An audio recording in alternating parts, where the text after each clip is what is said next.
April 30th, 1942, 14,000 feet over Port Moresby, New Guinea.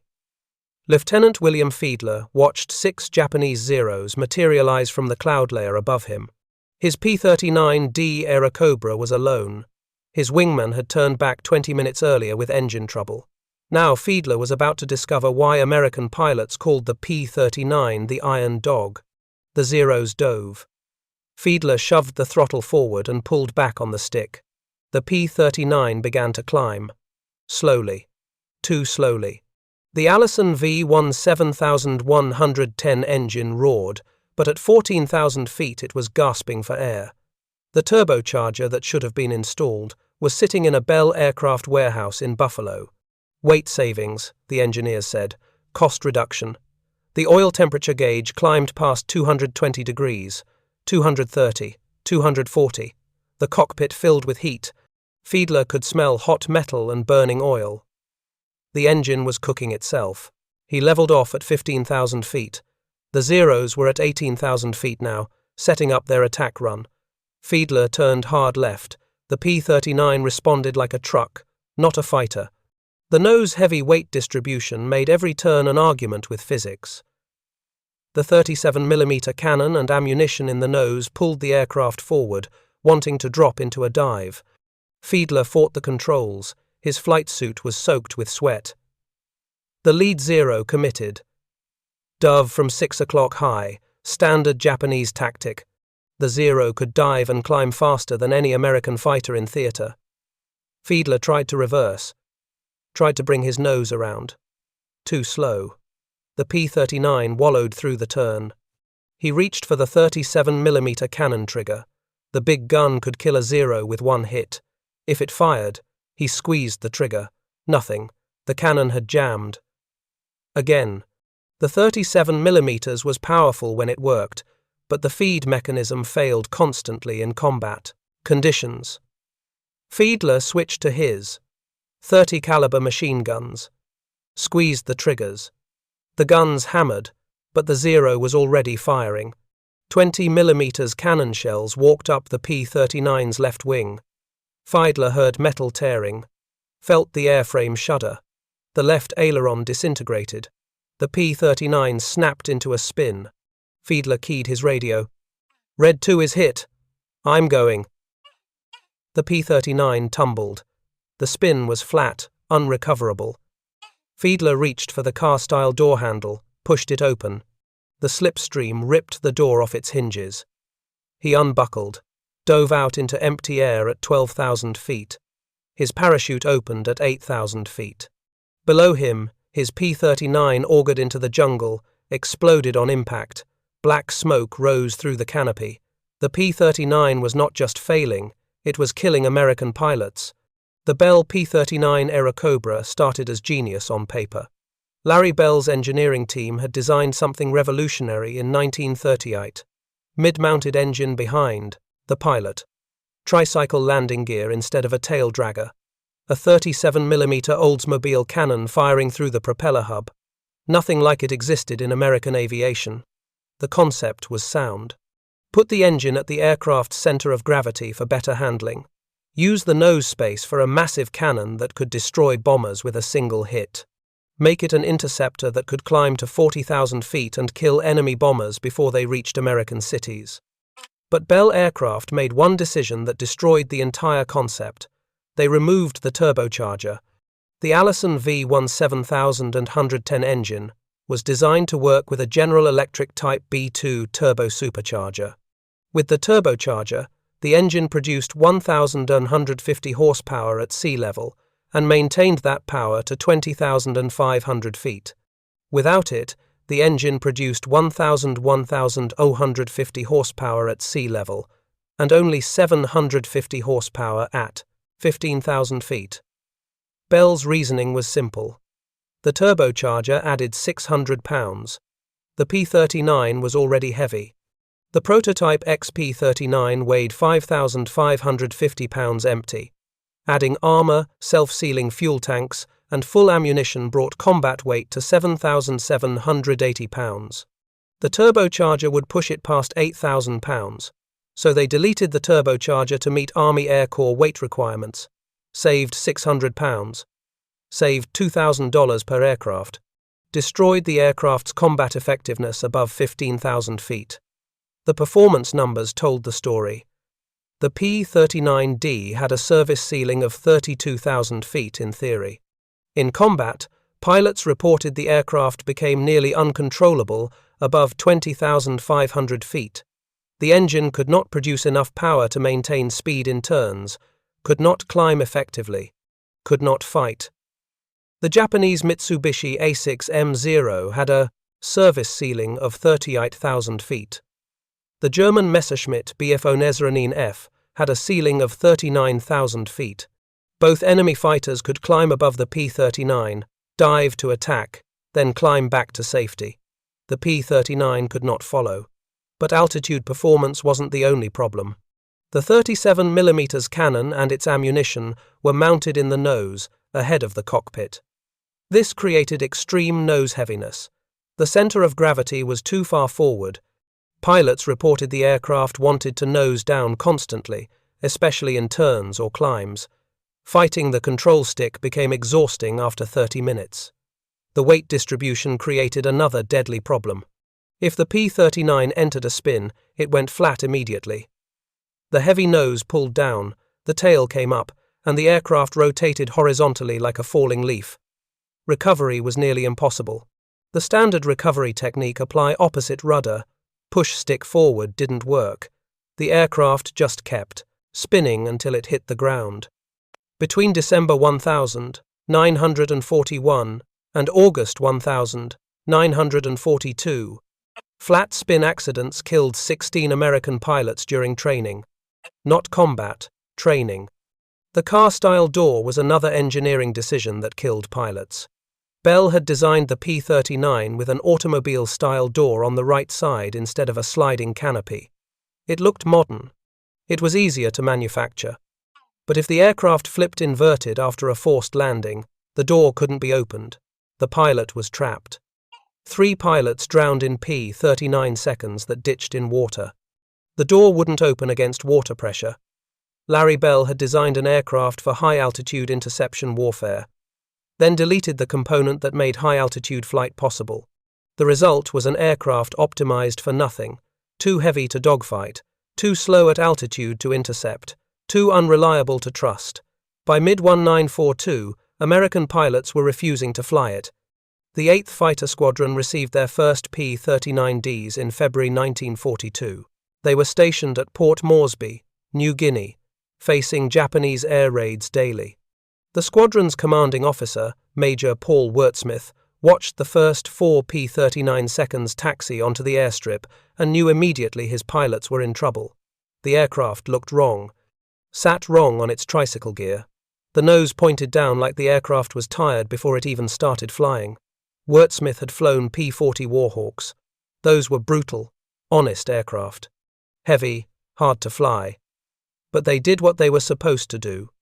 The P-39 looked like an aircraft designed by a committee that never talked to combat pilots.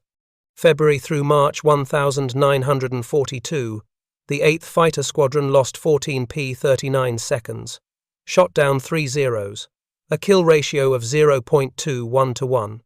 For every zero destroyed, American forces lost 5 P-39 seconds. The mathematics were catastrophic. The 35th Fighter Squadron arrived in April with their own P-39 seconds. Their experience was identical. April through June, they lost 27 aircraft. Destroyed 8 zeros. Kill ratio, 0.3 to 1. Still losing 3 aircraft for every enemy kill. The 36th and 39th Fighter Squadrons deployed with P-39 seconds in July. Combined losses July through August, 31 aircraft destroyed, 11 zero kills. The pattern never changed. P-39 seconds died, zeros survived. By September 1942, the 5th Air Force had deployed 119 P-39 seconds to the Southwest Pacific. 72 had been destroyed in combat. Total loss rate, 73%. The pilots were brutal in their assessments. Lieutenant John Landers, 8th Fighter Squadron, filed a report after watching 2 wingmen die in P-39 seconds. The P-39 is a widowmaker. It cannot fight above 12,000 feet. It cannot turn with a 0 at any altitude. The 37mm cannon jams constantly. The engine overheats in climbs. I would rather fly a damaged P-40 than an undamaged P-39. Flew P-39 seconds for 3 missions before requesting transfer back to P-40 seconds. His after-action report stated, "I'd rather fly a P-40 with half an engine than a P-39, with a full engine. At least the P-40 doesn't lie to you about what it can do." Major Paul Wurtsmith submitted the most damning assessment. In August 1942, he wrote directly to 5th Air Force Headquarters, "This aircraft will kill more of us than the Japanese. It is fundamentally unsuitable for combat operations in this theater. Pilots have lost confidence in the aircraft. Morale is suffering. Request immediate replacement with P-38 or P-40 aircraft." General George Kenney, commanding officer of the 5th Air Force, read these reports. Read the loss statistics. On August 15, 1942, he sent a classified message to Army Air Forces headquarters in Washington. Recommend immediate withdrawal of P-39 from combat operations, Southwest Pacific Theater. Aircraft performance inadequate for mission requirements. Casualty rates unsustainable. Bell Aircraft's response arrived 3 weeks later. The company blamed pilot error. Claimed pilots weren't following proper operating procedures. Suggested additional training would solve the problems. Recommended keeping the P-39 inches service. But Bell had a bigger problem than bad combat reports. They had contracts for 9,558 P-39 Airacobras. The production line in Buffalo, New York, was producing 75 aircraft per week. The Army Air Forces had paid for these aircraft, the money was spent, the contracts were signed, and American pilots were refusing to fly them. By September 1942, the P-39 had become the aircraft nobody wanted. Fighter squadrons requested P-38 Lightnings, P-47 Thunderbolts, anything except P-39 seconds. Training bases were filled with P-39 seconds that would never see combat because pilots wouldn't accept assignments to P-39 squadrons. Bell Aircraft was producing 300 P-39 seconds per month that the American military didn't want to use. Then Alexander Yakovlev walked into Bell's factory and asked for all of them. September 12th. 1942. Bell Aircraft Factory, Buffalo, New York. The conference room overlooked the production floor where P-39 Airacobras rolled off the assembly line at a rate of 1 every 6 hours. Alexander Yakovlev stood at the window, watching workers install engines, rivet panels, mount 37mm cannons in aircraft noses. Yakovlev was 36 years old, aircraft designer, deputy People's Commissar of the aviation industry for the Soviet Union. He'd designed the Yak-1 fighter, one of the Soviet Air Force's most successful aircraft. He knew fighters, knew what made them work, knew what Soviet pilots needed. Larry Bell, president of Bell Aircraft, sat at the conference table with 2 Army Air Forces officers. Major General Follett Bradley, Chief of the Air Corps Materiel Division, Colonel Benjamin Kelsey, head of the Fighter Projects Office. They'd expected Yakovlev to request P-40 seconds or P-38 seconds, battle-proven aircraft. Instead, he'd asked to tour the P-39 production line. Now they waited for him to explain why. Bradley spoke first. "Mr. Yakovlev, you understand this aircraft has proven unsuitable for combat operations? We've provided you with combat reports from the Pacific Theater. The loss rates are unacceptable." Yakovlev turned from the window. His English was good, his accent thick. "Unsuitable for your combat operations." "What altitude do you fight at?" Kelsey answered. "Strategic bombing escort requires 25,000 to 30,000 feet. Fighter interception occurs at 20,000 to 35,000 feet. The P-39 cannot maintain combat effectiveness above 20,000 feet.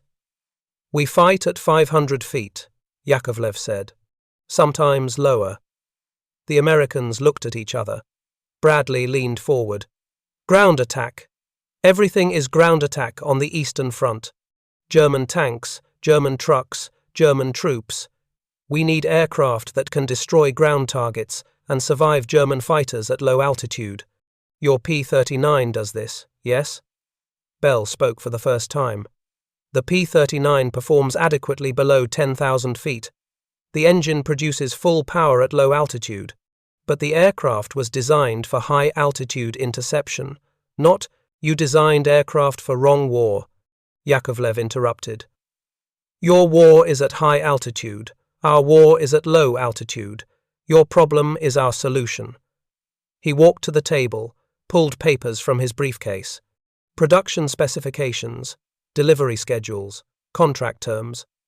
I request 4,773 P-39 aircraft. Immediate delivery via Alaska-Siberia ferry route. First deliveries October 1942. Full delivery by December 1944. The room was silent. Bradley recovered first. You want all of them? Yes. Every P-39 we can produce? Yes. Why? Yakovlev looked at Bradley. Because you don't want them, because your pilots refuse to fly them, because you consider them failures, and because in our war they will kill many Germans. Kelsey pulled out a cigarette, lit it, exhaled slowly. Mr. Yakovlev, I need to understand your reasoning. The P-39 has the worst combat record of any American fighter currently in service. We've lost 72 aircraft in 6 months against Japanese Zeros. The kill ratio is catastrophic. You're asking us to ship you nearly 5,000 aircraft that our own pilots won't fly. Yakovlev sat down. He didn't touch the coffee that had been poured for him. May I ask questions about aircraft? Of course. The 37mm cannon. It is functional? Bell answered. When it works? Yes. We've had feed mechanism issues in combat conditions. High G loads cause jams. We're working on modifications. Does it destroy aircraft when it hits? Absolutely. One hit will bring down any fighter or light bomber. Good. Yakovlev made a note. The engine. Below 5,000 feet. It produces full power? Yes. 1,150 horsepower at sea level, maintained to approximately 8,000 feet. And above 15,000 feet? Bell hesitated. Power drops to approximately 750 horsepower at 20,000 feet. This is because turbocharger was removed? Another hesitation. Yes. Weight reduction. The aircraft was overweight with the turbocharger installed. Yakovlev nodded. But at low altitude, engine is strong? Very strong. Armor protection. Where is it located? Bradley pulled out a technical manual, flipped to a cutaway diagram. Armor plate behind the pilot's seat. 1/4-inch steel. Armor glass in the windscreen. 3/8 inch. The engine is mounted behind the pilot, which provides additional protection from rear attacks. Yakovlev studied the diagram. His finger traced the engine placement. So engine blocks bullets from behind, pilot is protected. In theory, yes. The mid-engine configuration does provide some ballistic protection. Not theory, physics. Engine is steel and iron. Bullets do not pass through engine. Yakovlev looked up. This is why your pilots survive when shot from behind. Bradley checked the casualty reports. Actually, yes. Pilot survival rate in P-39 seconds that take rear quarter damage is higher than in P-40 seconds or P-38 seconds. We attributed that to the armor plate, but the engine position likely contributes. Of course it contributes. Yakovlev turned pages in the manual, found landing gear specifications. Tricycle landing gear. This is stable on rough airfields. More stable than conventional tail dragger configuration, Bell said. The nose wheel prevents ground loops. We've had fewer landing accidents in the P-39 than in comparable fighters.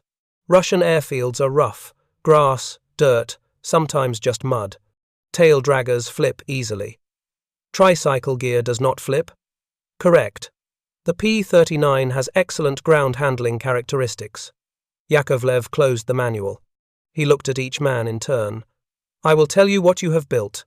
You have built low-altitude ground attack aircraft with heavy cannon, good armor, stable landing gear, and engine that works perfectly at the altitude where we fight.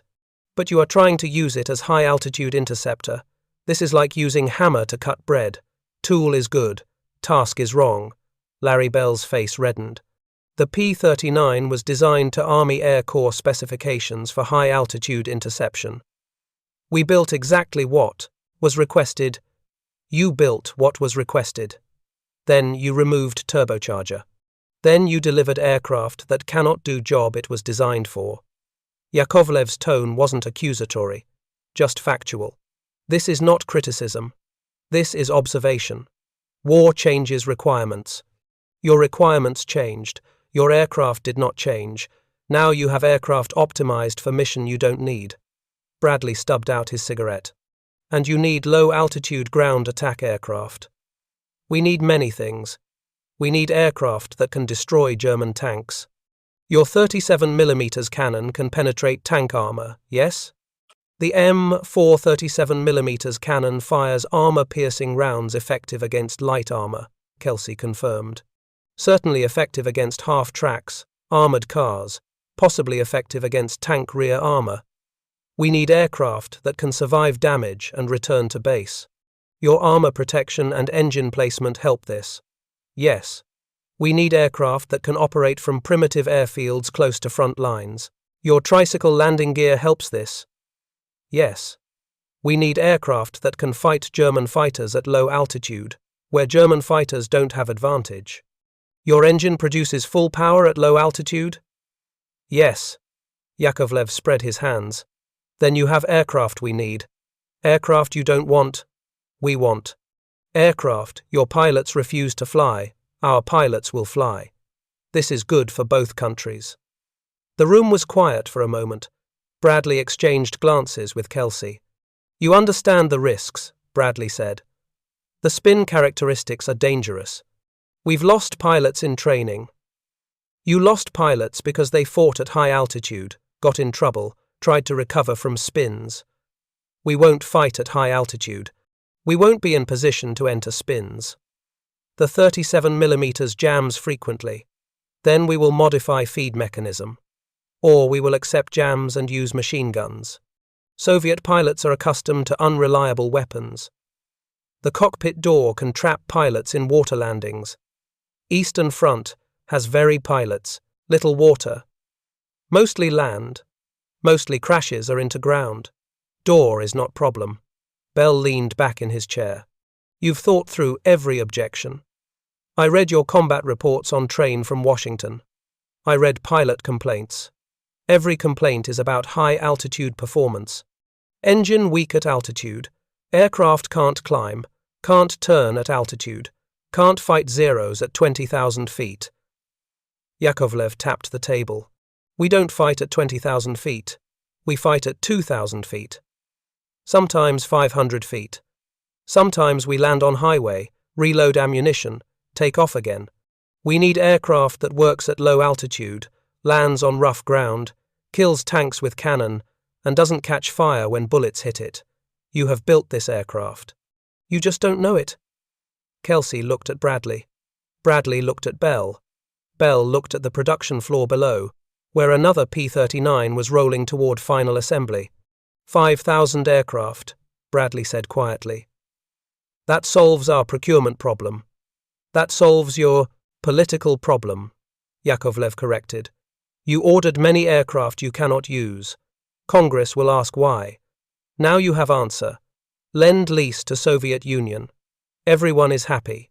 You get rid of bad aircraft. We get good aircraft. Bell gets paid. Congress doesn't ask questions. He wasn't wrong. Bradley stood up, walked to the window. Below, workers were installing the distinctive 37mm cannon into a P-39's nose. The weapon that American pilots considered unreliable. The weapon that jammed at the worst moments. The weapon that Yakovlev apparently wanted. The Alaska-Siberia ferry route, Bradley said. You understand the logistics?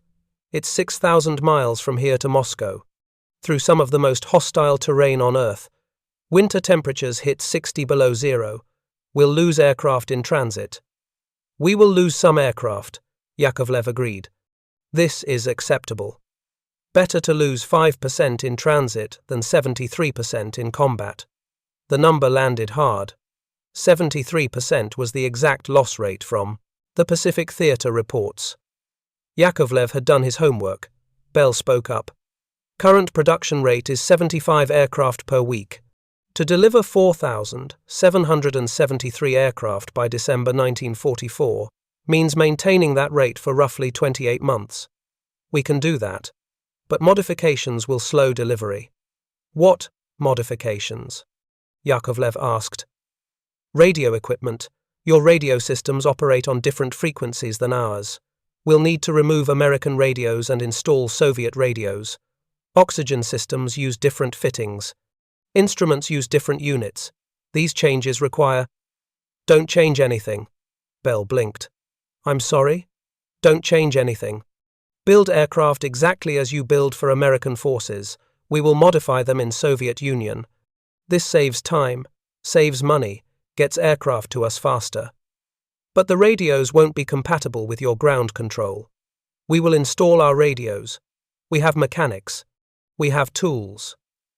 We don't need you to do this work. We need you to build aircraft and ship them. We will make them Soviet. Kelsey leaned forward. That's actually smarter. Modifications on the production line would delay delivery by weeks per aircraft. If you're handling modifications in country, we can ship as built. Exactly, Yakovlev said. Speed is more important than perfection. Germans are killing thousands of Soviet soldiers every day. Every week you spend modifying aircraft is week we don't have aircraft. Ship them fast.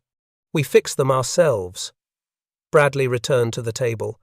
Let's talk about training. Your pilots will need transition training on the P-39. Different aircraft systems, different flight characteristics, different weapons. We can provide instructors, not necessary. Mr. Yakovlev, with respect, the P-39 handles very differently than Soviet fighters. The mid-engine configuration changes the center of gravity. The Tricycle landing gear requires different landing techniques. The 37mm cannon has substantial recoil that affects aim. Your pilots will need… We have captured German aircraft. We have British aircraft from earlier Lend-Lease. Soviet pilots learn new aircraft quickly. Send manuals. Send technical documents. We will train our own pilots. Bradley's frustration was showing. That's how you lose pilots in training accidents. The P-39 has killed 16 American pilots in spins alone, without proper instruction. Then we will lose pilots in training, Yakovlev said flatly. This is war. Pilots die. Better they die learning to fly aircraft that might save them, than die in combat flying aircraft that cannot save them. You offer training because you are trying to be helpful. I appreciate this. But training takes time we don't have. Germans are 100 kilometers from Stalingrad. We need aircraft now, not perfectly trained pilots later. The brutal calculus of the Eastern Front. American officers talked about minimizing casualties, preserving pilot experience, proper training cycles. Yakovlev talked about acceptable losses and speed of day, deployment. Different wars. Different mathematics. Bell cleared his throat. There's the matter of payment. Under Lend-Lease terms, payment is deferred until after the war, but we'll need documentation. President Roosevelt and Chairman Stalin have agreement.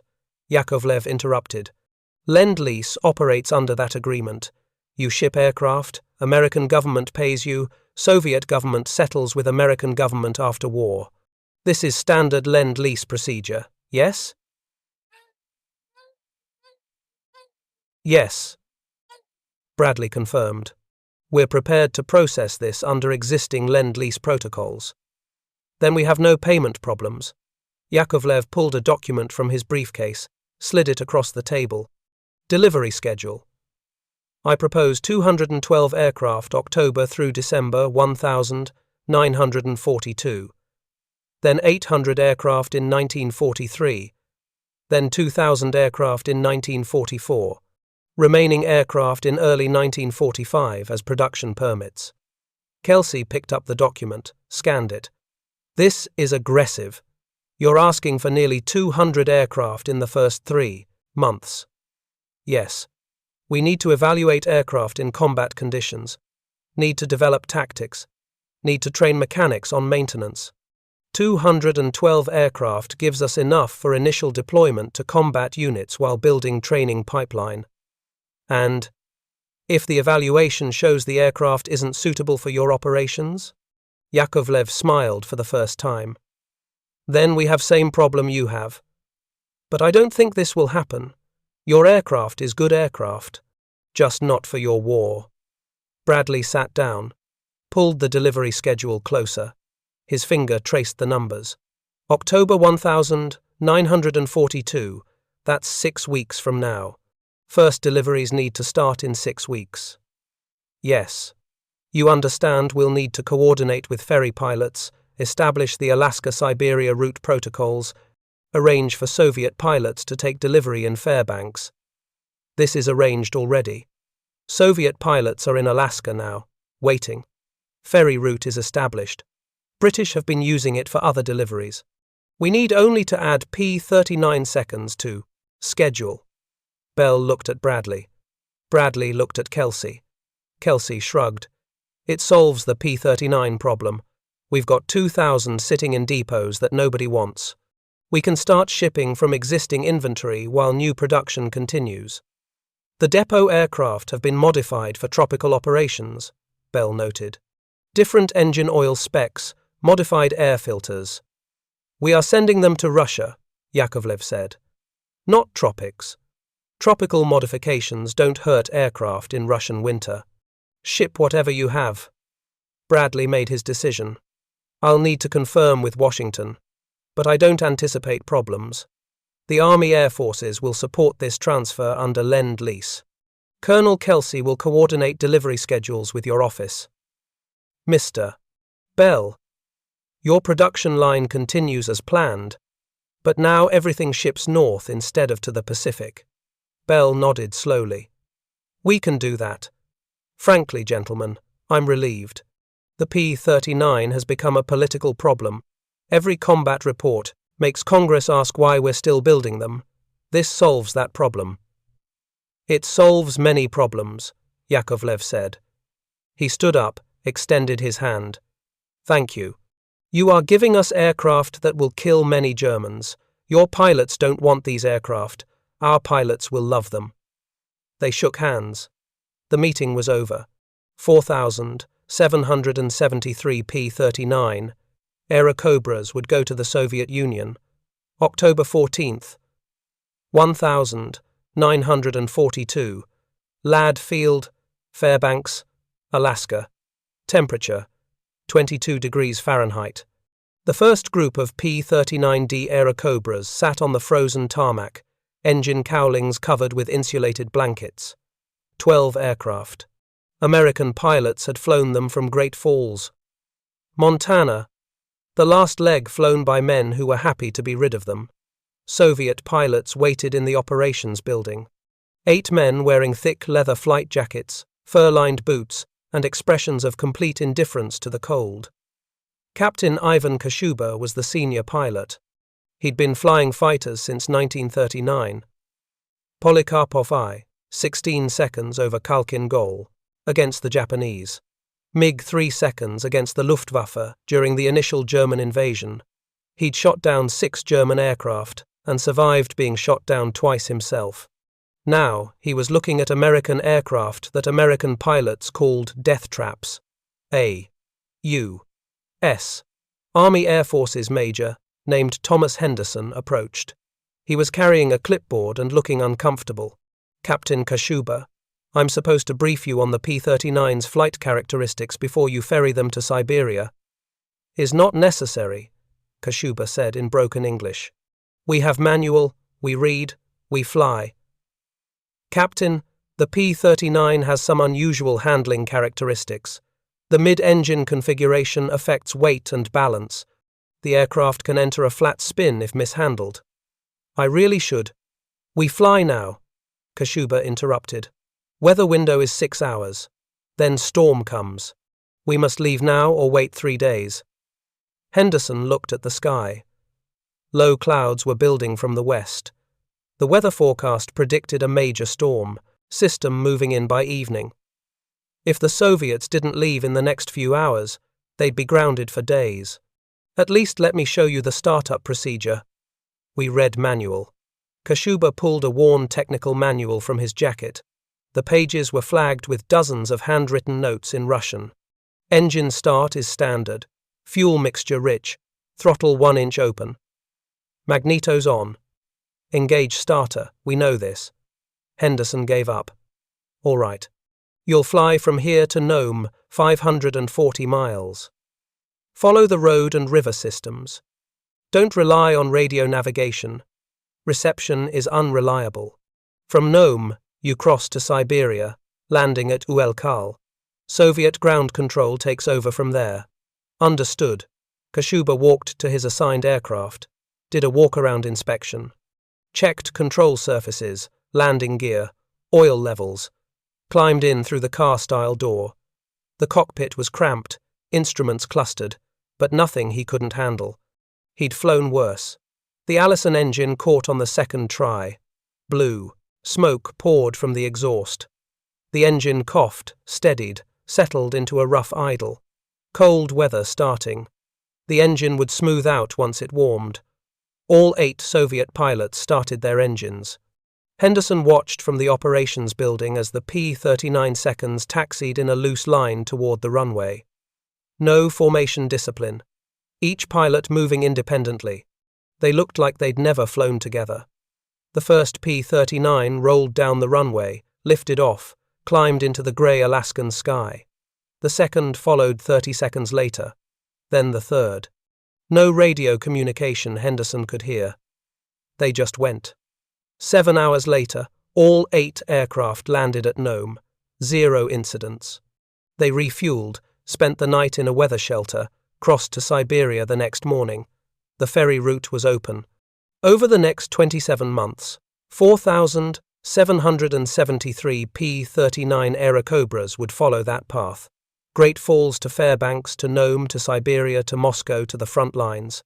The longest ferry route in aviation history. Loss rate in transit, 133 aircraft, 2.8%. Weather, mechanical failure, navigation errors, acceptable losses.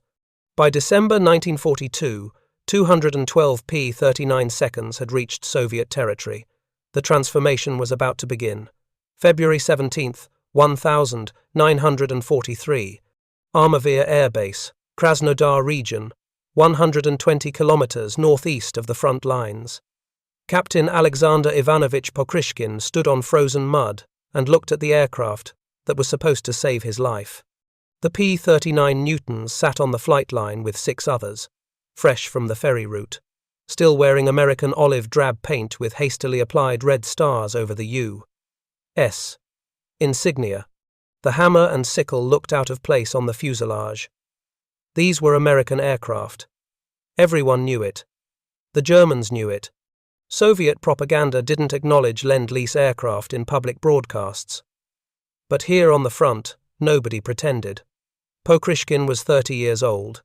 He'd been flying combat missions since June 22, 1941, the day Germany invaded. First in Mikoyan Gurevich, MiG, 3 high-altitude, interceptors, fast aircraft, decent at altitude, weak firepower.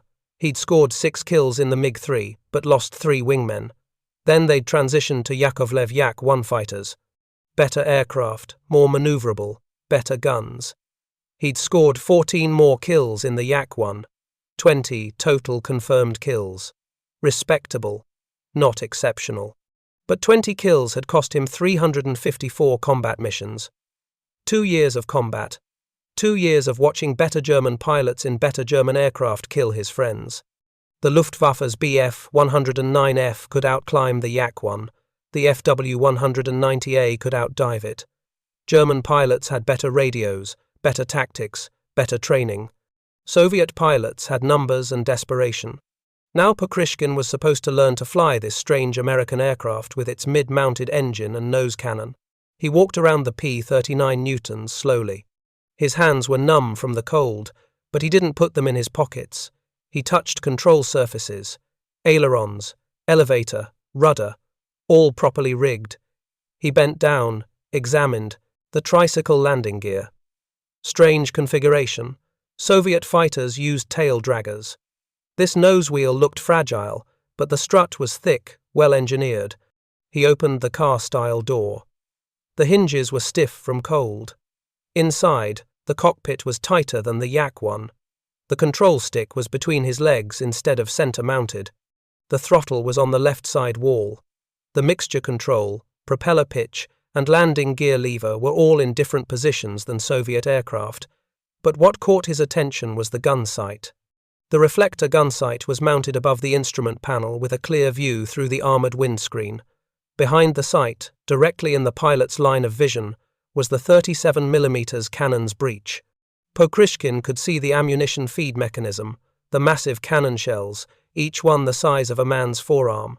He'd been flying fighters with 20mm Eshvac cannons. Good weapons, but they required multiple hits to destroy an aircraft. The 37mm was different. This was an anti-tank gun mounted in a fighter's nose. Senior Lieutenant Grigory Rechkolov approached. He was Pokrishkin's wingman. 23 years old, 8 kills, aggressive pilot. He looked at the P-39 with obvious skepticism. "It's ugly," Rechkolov said. "It's American," Pokrishkin replied. "It's heavy. Look at that nose. All that weight forward. It'll fly nose down constantly. The engine is behind us. That balances the nose weight.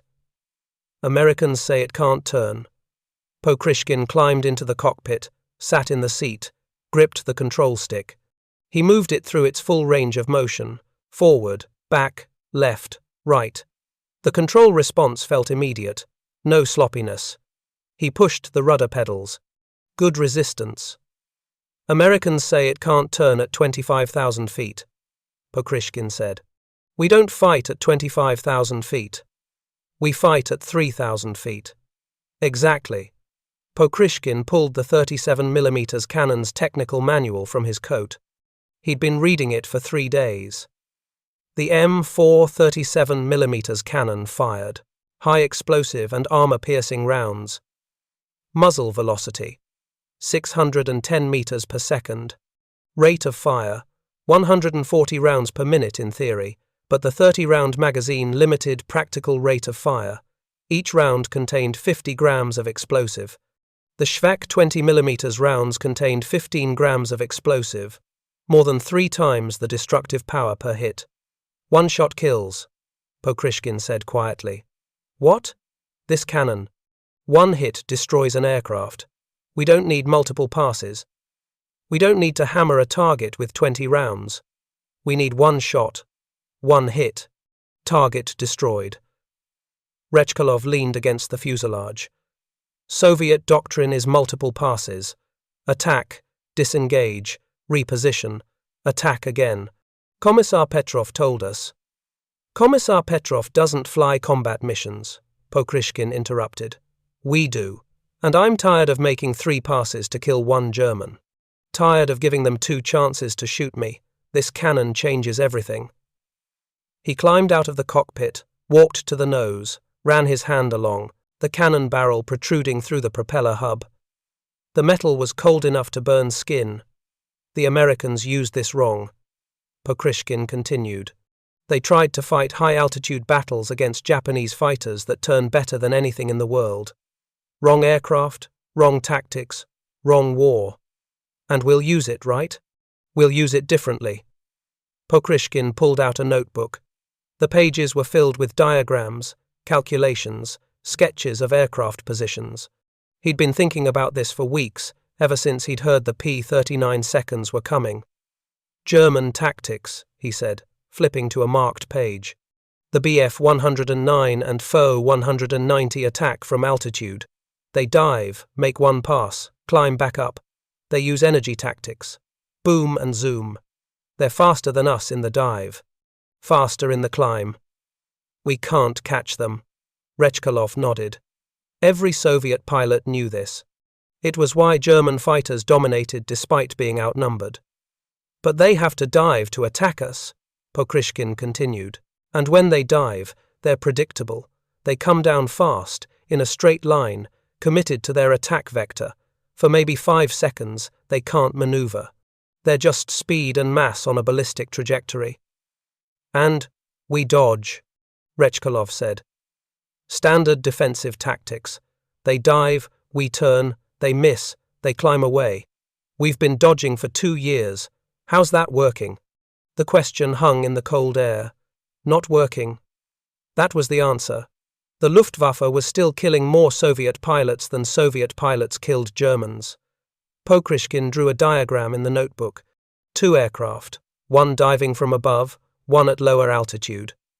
What if we don't dodge? He said. What if we turn into the dive, meet them head-on? That's suicide. Head-on pass means both aircraft firing at each other. Nobody wins. Everybody wins if you kill them first. Pokrishkin tapped the P-39's nose. This cannon has 610 meters per second muzzle velocity. German 20mm cannons have 585 meters per second. Our cannon shell is faster. Our cannon shell is bigger. Our cannon shell arrives first and hits harder. If you hit. If I hit. Pokrishkin agreed. But in a head-on pass, the target isn't maneuvering. The German is committed to his dive. He's flying straight. He's a stable platform. If I can judge the range correctly, if I can lead the target properly, I hit. Rechkalov looked skeptical.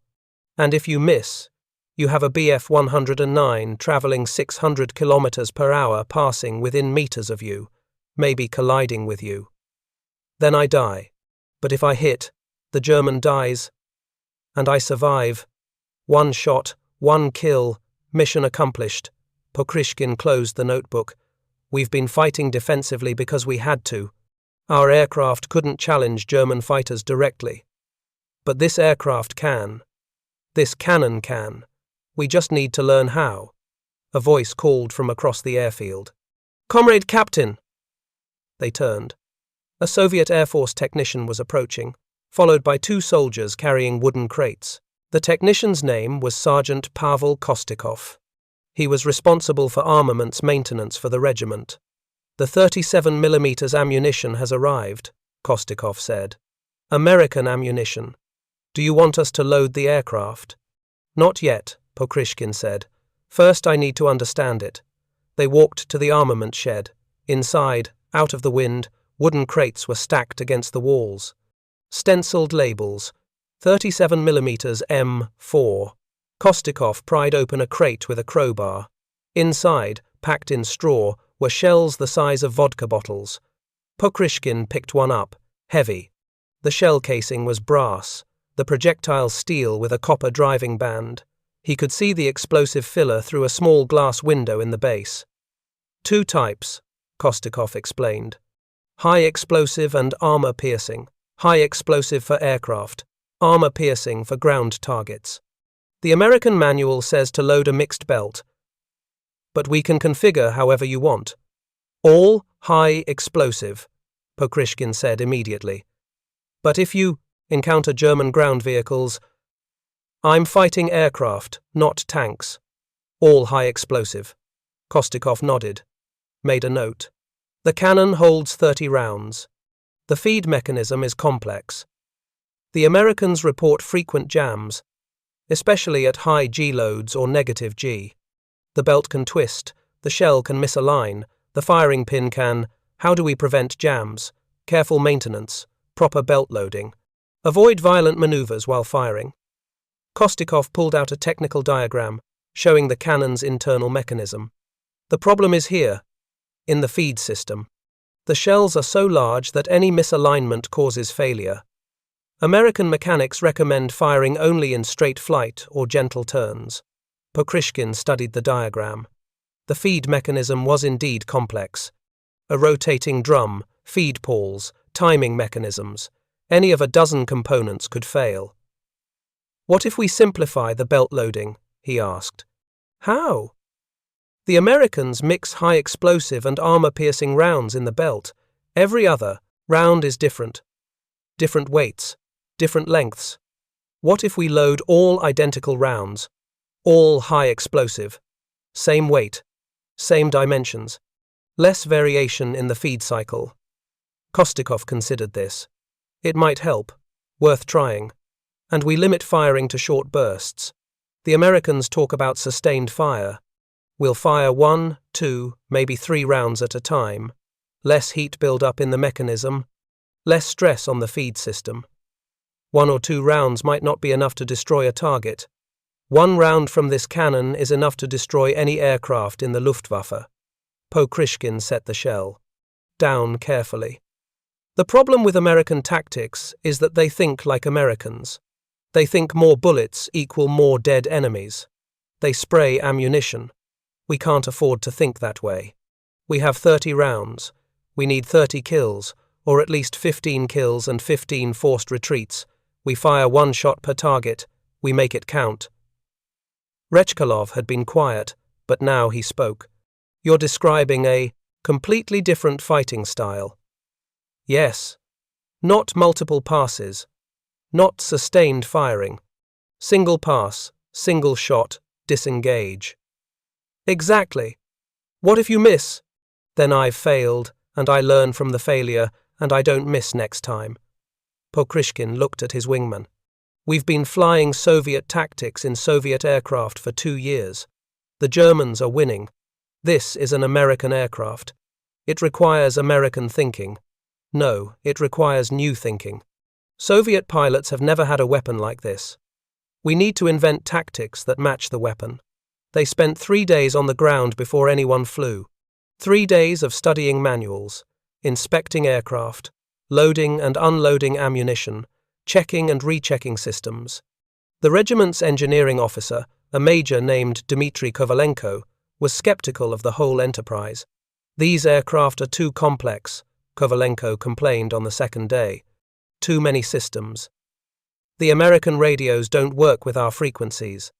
The oxygen system uses different fittings. The instruments are in English. How are pilots supposed to fly aircraft they can't read?" "We learn English," Pokrishkin said simply. "In 3 days? We learn the English we need. Altimeter, airspeed, fuel pressure, oil temperature, engine RPM. 10 words. We can learn 10 words." Kovalenko wasn't convinced, but he didn't argue. Pokrishkin had more confirmed kills than anyone in the regiment. If he said it could be done, it would be done. On the 3rd day, February 20th, Pokrishkin flew his first mission in the P-39 Newtons. Not a combat mission, a test flight. He took off at 0600 hours, alone, with strict orders not to engage any enemy aircraft. This was familiarization only. Learn the aircraft, learn its sounds, its responses, its personality. The takeoff was strange. The nose wheel lifted first, then the main gear. The opposite of every aircraft he'd flown. But once airborne, the P-39 felt solid, heavy, but predictable. He climbed to 2,000 meters, leveled, off. Began testing. Turns. The P-39 turned adequately, not as tight as a Yak 1, but not as sluggish as a MiG-3. The controls required muscle. No power assist, just cable, and hydraulics, and pilot strength. But the response was immediate. No slop in the system. Speed. He pushed the throttle forward. The Allison engine roared. The manifold pressure gauge climbed. 48 inches. 50 inches. The aircraft accelerated smoothly. At 2,000 meters altitude, he reached 480 kilometers per hour in level flight. Fast. Faster than a Yak 1. Dive. He nosed over. Let the aircraft build speed. 500 kilometers per hour. 550. 600. The controls stiffened but remained effective. At 650 kilometers per hour, he pulled out of the dive. The G-load pressed him into the seat. The wings flexed but held. He climbed back to 2,000 meters, checking the airspeed. The P-39 maintained 400 kilometers per hour in a sustained climb. Good zoom climb capability. Now the cannon. He selected a practice target, an abandoned German truck visible on the ground below. Range, approximately 800 meters. He rolled in, established a 30-degree dive angle, aligned the gun sight. The 37mm cannon trigger was separate from the machine gun triggers. Pokryshkin placed his thumb on the cannon trigger. The pipper in the gun sight settled on the truck. He squeezed. Boom! The recoil was massive. The entire aircraft lurched. The nose pitched up from the recoil force. Pokryshkin had been prepared for this. He'd read the manual, but the reality was more violent than he'd expected. He fought the controls, realigned on the target, fired again. Boom! Another violent pitch-up. But this time he was ready. He pushed the stick forward, compensated for the recoil, kept the pipper on target. The third shot was better. He anticipated the recoil, adjusted before it happened. The round went where he aimed. He pulled out of the dive, climbed away, checked his instruments. All normal. No jams, no malfunctions. 3 rounds fired, 3 rounds gone from the counter. 27 remaining. He grinned. This weapon was going to change everything. Pokryshkin landed 40 minutes later. Rechkalov was waiting on the flight line. How is it? Rechkalov asked. Different. Pokryshkin said. Heavy. Solid. The cannon recoil is violent, but manageable. The engine is strong at this altitude. Controls are responsive. Better than the Yak one? Pokryshkin considered. Not better. Different. The Yak one is a knife.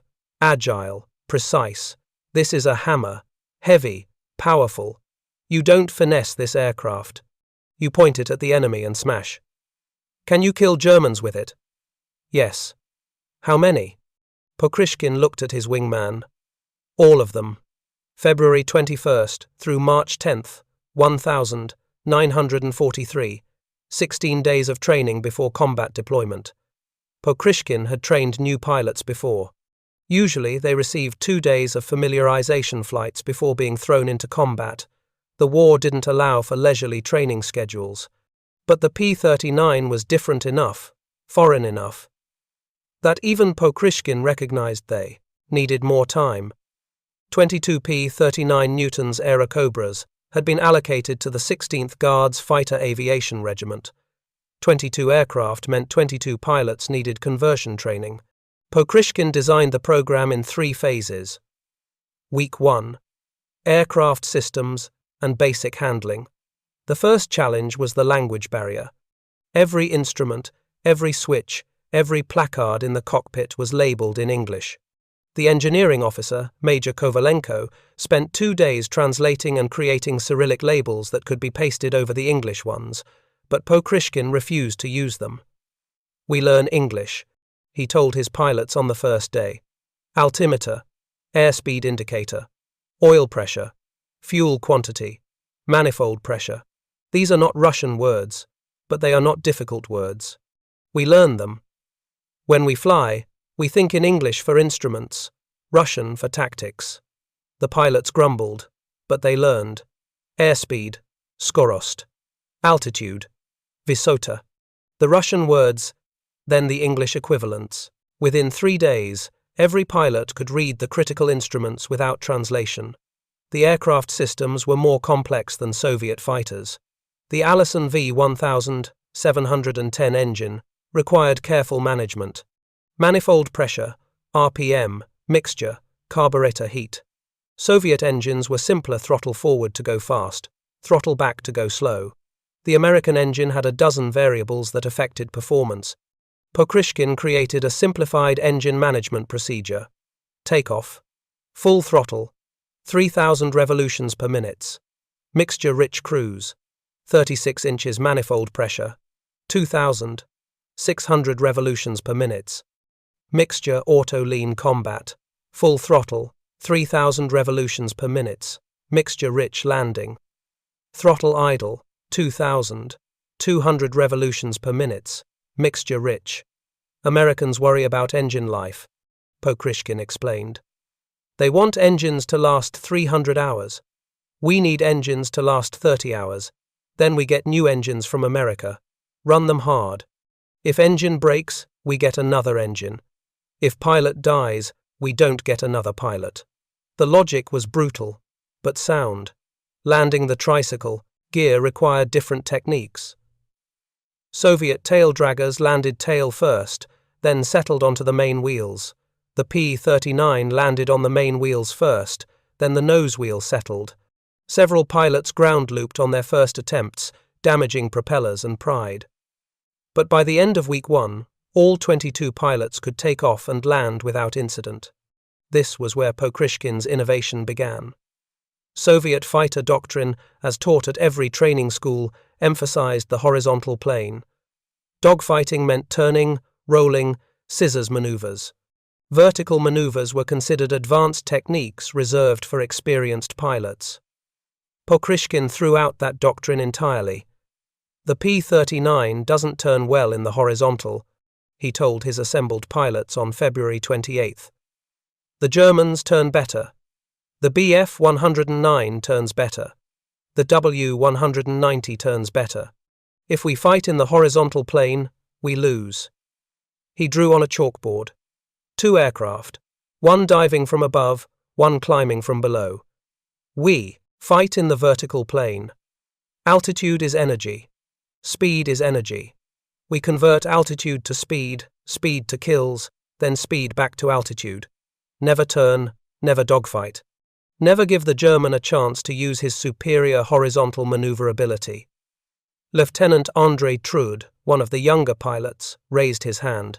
Comrade Captain, the Commissar's tactical manual says. The Commissar's tactical manual was written by men who fly desks, not fighters. Pokrishkin interrupted. I've flown 354 combat missions. I've killed 20 Germans. I've seen 30 friends die. The Commissar's tactics don't work. We need new tactics. Silence. Contradicting political commissars was dangerous, even for successful pilots. But Pokrishkin's tone left no room for debate. He continued. The formula is simple. 4 elements: altitude, speed, maneuver. Always that order. He wrote on the chalkboard. Altitude. Maintain 2,500 to 3,500 meters. Higher than German ground attack aircraft. Lower than German high-altitude fighters. Speed. Maintain 450 to 500 kilometers per hour. Fast enough to escape, fast enough to pursue. Maneuver. Vertical only. Dive to attack, climb to escape. No horizontal turns except emergency defensive brakes. Fire. 1 pass, 1 shot. The 37mm cannon fires once, kills once, we leave. This formula applies to every combat situation, Pokrishkin said. German bombers, altitude, speed, maneuver, fire. German fighters, altitude, speed, maneuver, fire. Multiple enemies, same formula. Never change the sequence. Rechkalov asked the obvious question. What if we don't have altitude advantage? Then we don't attack.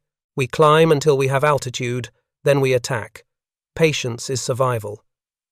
What if the Germans attack us first? Then we use speed to escape, climb to regain altitude, then counterattack. Never fight from disadvantage. Senior Lieutenant Nikolai Isayev spoke up.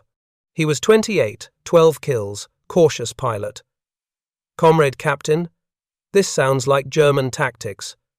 Are we copying the Luftwaffe? Yes, Pokrishkin said without hesitation. The Germans have been winning for 2 years. They're winning because their tactics work. We've been losing because our tactics don't work. Copying success is not cowardice. It's intelligence.